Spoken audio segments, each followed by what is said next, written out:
నమస్తే, welcome to news hour. నేను Rajendra. Detail చూస్తే కొడంగల్ నియోజకవర్గం లగిచర్ల దాడి కేసులో కొత్త కోణం వెలుగు చూసింది. అధికారులపై దాడికి కుట్రలో పంచాయతీ సెక్రటరీ రాఘవేందర్ కీలక పాత్ర పోషించినట్లు పోలీసుల విచారణలో వెల్లడైంది.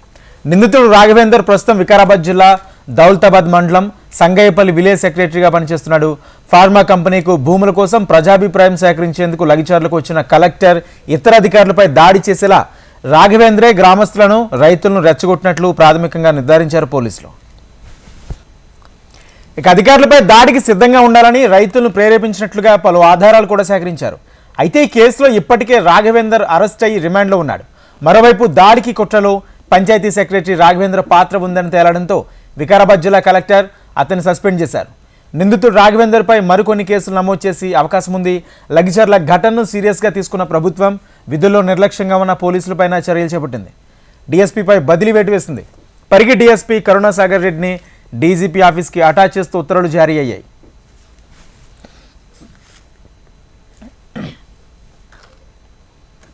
ఇదిలా ఉంటే లగిచర్ల దాడిలో సూత్రధారిగా ఆరోపణలు ఎదుర్కొంటున్న A1గా ఉన్న మాజీ ఎమ్మెల్యే బీఆర్ఎస్ నేత పట్నం నరేందర్ రెడ్డి హైకోర్టులో క్వాష్ పిటిషన్ వేశారు. ఈ కేసులో తన అరెస్ట్ను రిమాండ్ను సవాల్ చేస్తూ హైకోర్టును ఆశ్రయించారు. కొడంగల్ మెజిస్ట్రేట్ ఇచ్చిన రిమాండ్ ఆర్డర్ను క్వాష్ చేయాలని పట్నం నరేందర్ రెడ్డి తరపు న్యాయవాదులు ఈరోజు క్వాష్ పిటిషన్ ఫైల్ చేశారు. రేపు హైకోర్టు విచారించే అవకాశం ఉంది.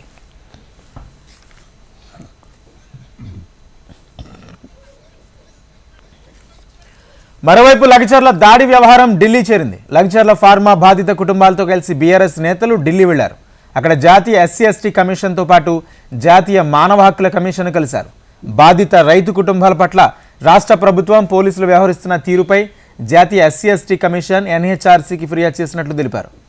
రైతులు జీవనాధారంగా ఉన్న భూమిని రేవంత్ ప్రభుత్వం దౌర్జన్యంగా లాక్కునే ప్రయత్నం చేసిందని మాజీ మంత్రి ఎమ్మెల్సీ సత్యవతి రాథోడ్ ఆరోపించారు. దీన్ని అడ్డుకునే క్రమంలో స్థానిక యువత అధికారులను అడ్డుకున్నారని, కొంత ఘర్షణ జరిగిందని తెలిపారు. దీన్ని ఓ సాకుగా చూపుతూ గ్రామస్తులపై పోలీసులు దౌర్జన్యం చేస్తున్నారంటూ బీఆర్ఎస్ నేతలు మండిపడ్డారు. చాలా మందిపై అక్రమ కేసులు పెట్టి అరెస్ట్ చేశారని ఆవేదన వ్యక్తం చేశారు. వీటిపై ఫిర్యాదు చేశామని తెలిపారు. దీనిపై ఆదివాసీ బిడ్డ అయిన రాష్ట్రపతి ద్రౌపది ముర్మును కలిసే ప్రయత్నం చేస్తున్నామని సత్యవతి రాథోడ్ తెలియజేశారు. 16,000 एकड़ का जमीन पर्याप्त इंडस्ट्रियल जोन का नोटिफिकेशन जी। इसके बाद सरकार दी गई और 2023 तक 1374 का जमीन का एकड़ को पूछा। इसमें प्रॉब्लम ये है कि ये 1300 जो एकड़ का जमीन है वो पूरा दलितों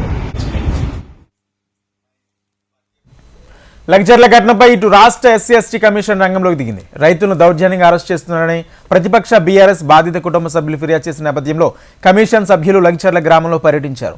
బాధిత కుటుంబాలను పరామర్శించి దాడికి సంబంధించిన వివరాలు సేకరించారు. ఇక్కడ ఉన్న అమాయకులు గిరిజన బిడ్డలు ఉన్నారు, మిగతా వాళ్ళు ఉన్నారు. వాళ్ళ ల్యాండ్ పూలింగ్ చేసే విధానంలో మీరు తప్పు చేస్తున్నారు. మీరు ల్యాండ్ కావాలని అడిగితే వాళ్ళు అవసరమైతేనే ఇస్తారు.